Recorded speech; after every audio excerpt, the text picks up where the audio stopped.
Welcome to the Thinking People's channel, where we explore ideas that challenge our minds, deepen our understanding, and elevate the way we see the world around us. Today, we're diving into a topic that resonates with so many people across different walks of life: imposter syndrome. Have you ever felt like you didn't belong in a job, a class, or even in a relationship? That, no matter how much you achieve or how many people assure you of your worth, there's this nagging feeling that you're just not good enough. You might feel like one day, people will realize you've been faking it all along. Well, if this sounds familiar, you're not alone, and what you're experiencing has a name: imposter syndrome. Imposter syndrome is a term first coined by psychologists Dr. Pauline Clance and Dr. Suzanne Imes in 1978. They noticed something intriguing about some high-achieving women. Despite their professional accomplishments, many felt an intense, almost irrational sense that they hadn't truly earned their success. Clance and Imes defined imposter syndrome as a persistent belief that one's success is due to luck or external factors rather than their own ability, and that eventually others will see through them. Though the syndrome was initially observed among women, further research has shown that it can affect anyone, regardless of gender, career stage, or background. Researchers have since identified different types of imposter syndrome. Let's briefly explore 5 of the most commonly discussed types. And as we go through them, see if you can identify any that might resonate with you. The perfectionist. Perfectionists set exceedingly high goals for themselves, and even minor mistakes make them feel like failures. They focus on what could have been done better rather than what was achieved. For them, good enough is never enough. The Superwoman, Superman. This type believes they must excel in every role they take on, whether that's at work, home, or even social circles. They fear that any perceived weakness will expose them as frauds, leading to workaholic tendencies and burnout. The natural genius. Natural geniuses feel they need to understand and master new skills immediately. If they struggle to learn something, they believe it's a sign they're incompetent. They often avoid challenges that might reveal their perceived limitations. The soloists prefer to work alone, seeing any need for help as a sign of inadequacy. They feel that asking for assistance would expose their lack of ability.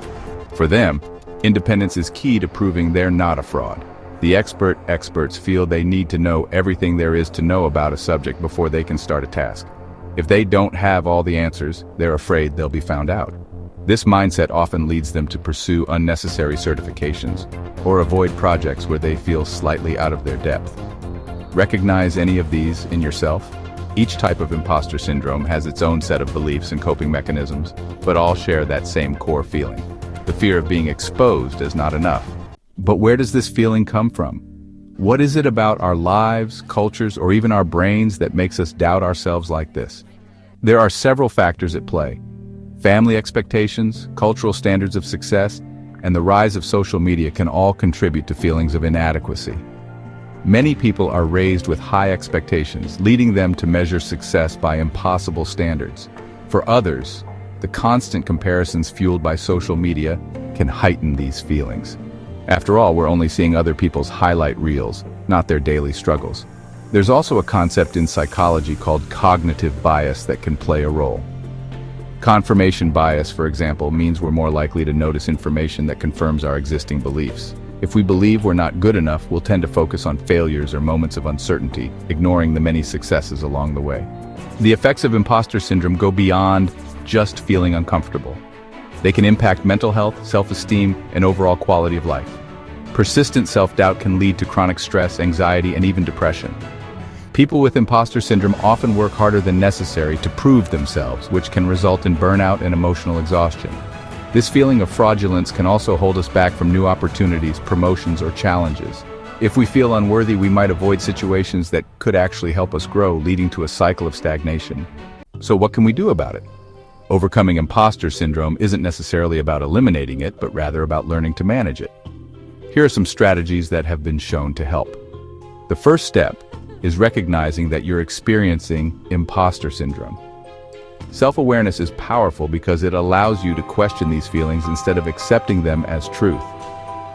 When you catch yourself in a thought loop, "I don't belong here," or "I'm not good enough," challenge that assumption.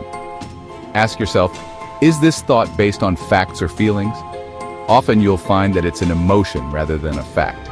It's easy to brush aside accomplishments and focus on what's missing. But learning to acknowledge and celebrate achievements, even small ones, can help shift your mindset. Opening up about imposter syndrome with trusted friends, mentors, or even online communities can be surprisingly healing. Often you'll find others feel the same way, which helps normalize these feelings. Shifting the focus from outcomes to the process of learning and growing can alleviate pressure. Remember, no one is perfect, and perfection isn't the goal. Progress is. It might be comforting to know that many famous people, including successful actors, writers, scientists, and CEOs, have publicly admitted to feeling like imposters at times. Maya Angelou, Tom Hanks, Michelle Obama, all have spoken about their own struggles with imposter syndrome. The difference is they didn't let those feelings stop them. Feeling like an imposter doesn't mean you are one. In fact, the very fact that you're here, watching this video, tells me that you care deeply about learning and self-improvement. And isn't that the opposite of being a fraud? Thank you for spending time with us here on the Thinking People's channel. We hope this video has shed some light on imposter syndrome and how to navigate it. If this video resonated with you, consider subscribing for more deep dives into topics that challenge our perspectives and expand our minds. And remember, it's okay to feel like an imposter sometimes. It just means you're growing,